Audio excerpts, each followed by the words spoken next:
Hello, friends. I want to touch on the topic of Russian-China alliance, strategic partnership. Recently, Chairman Xi visited Russia. Amidst the intense war between Russia and Ukraine, this is the first time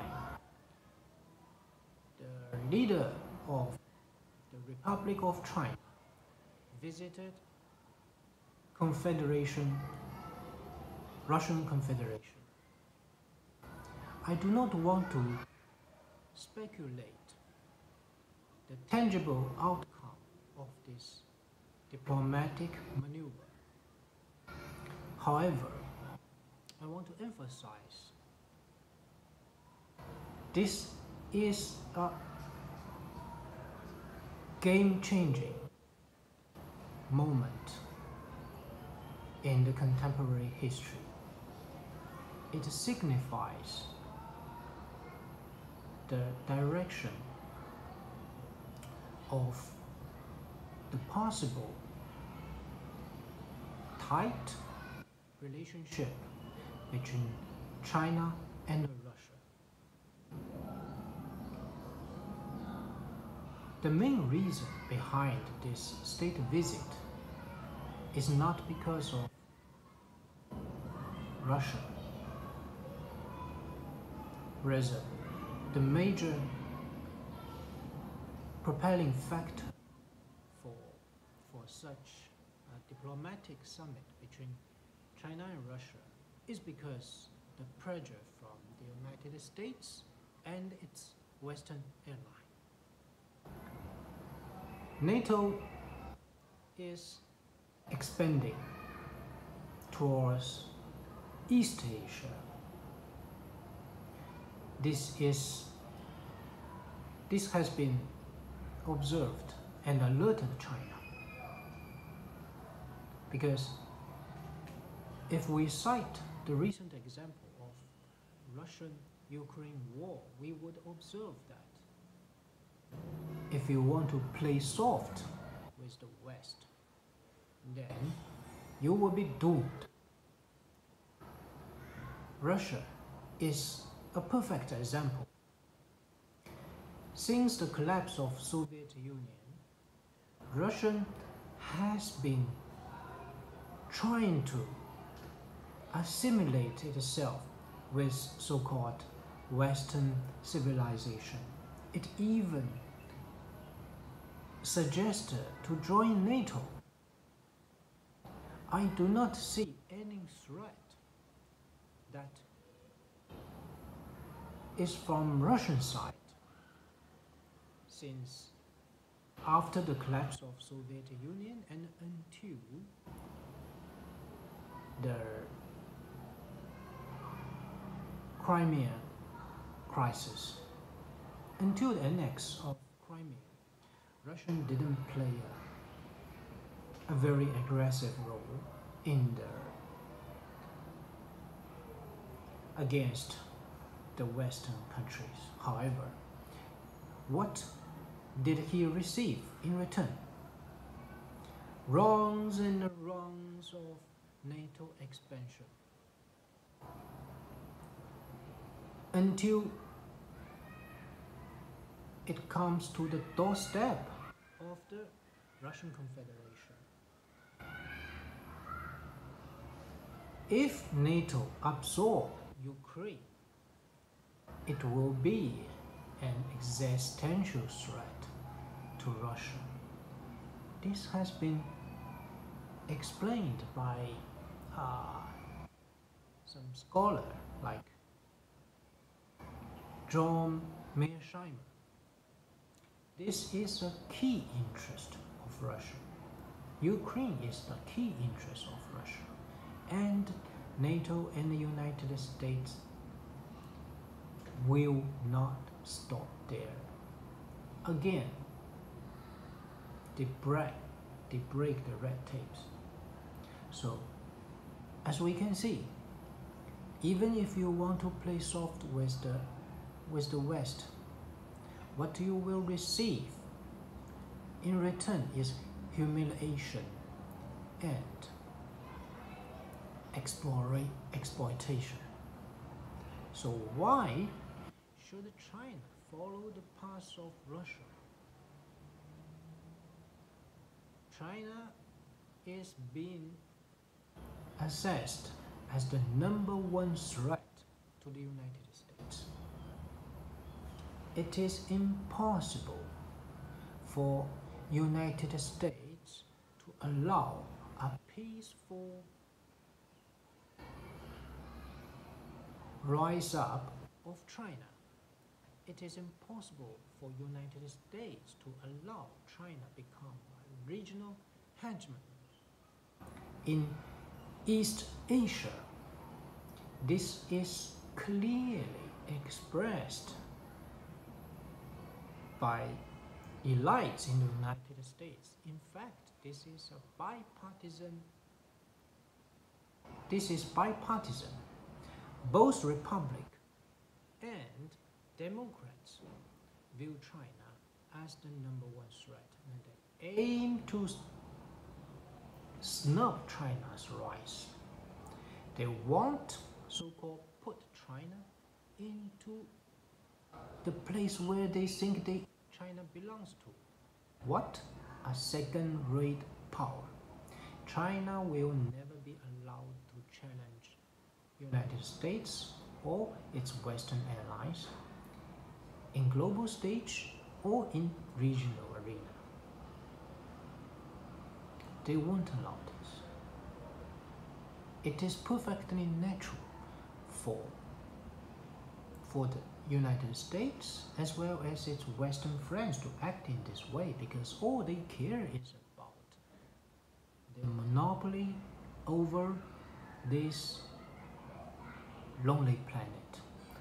They want to secure their hegemony, their global hegemony. They want to continue to rule the waves as well as the continents of the earth. Then they will try their best to stop their competitor from rising up. I do not blame the United States or Western for this, but of course, as a Chinese, I think our leaders should think very carefully in terms of the relationship between the West. Why?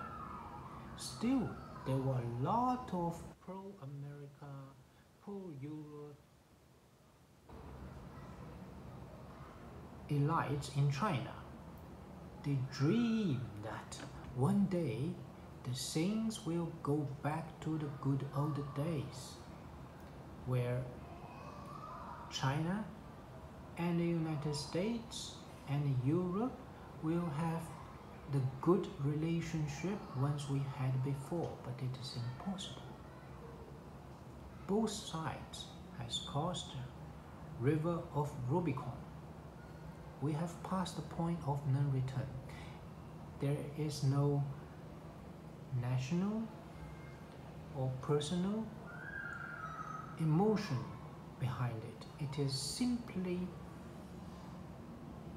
the strategic competition, the inevitable competition that results in this particular situation. So what we should do? We should be open up with as many as possible, as many countries who want to join as our ally against the United States and the West. We do not want to beat them down, but we want to keep our own place in this international society. We should not allow the US and the West and Europe to be the sole representative of international society. No, they are not. So that's the most important, I think the most important strategic relationship we should develop is towards Russia, towards Iran, towards Middle East countries. They are rich in resource, they have great potential in the technological development, and they all have a rich heritage from as a continuation of some old civilizations. Most important of all is the relationship with Russia. Russia is under constant pressure since the beginning of the special military operation in Ukraine.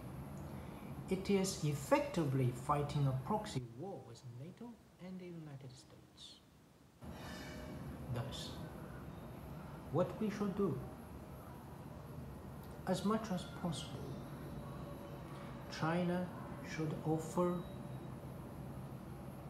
help both in technical equipment, in form of purchasing its natural gas, oil, grain, or whatever that Russia can afford to export. We should import as much as possible from Russia, so as to support Russia in its continuation of war effort in Ukraine. I'm not naive. I do not estimate or speculate that there will be a speedy conclusion or victory over Ukraine in any time soon. I expect this war will go on. It will be a war of attrition. However, I have no doubt that Russia will in the end be the winner out of this war. As a partner, as a strategic partner, what China should do is to give sufficient support for Russia to sustain its war effort. If not, if we allow Russia to be weakened or even ruined by the NATO via this proxy war, then it will be a very difficult situation for China, because China will be facing the pressure from West alone. So, united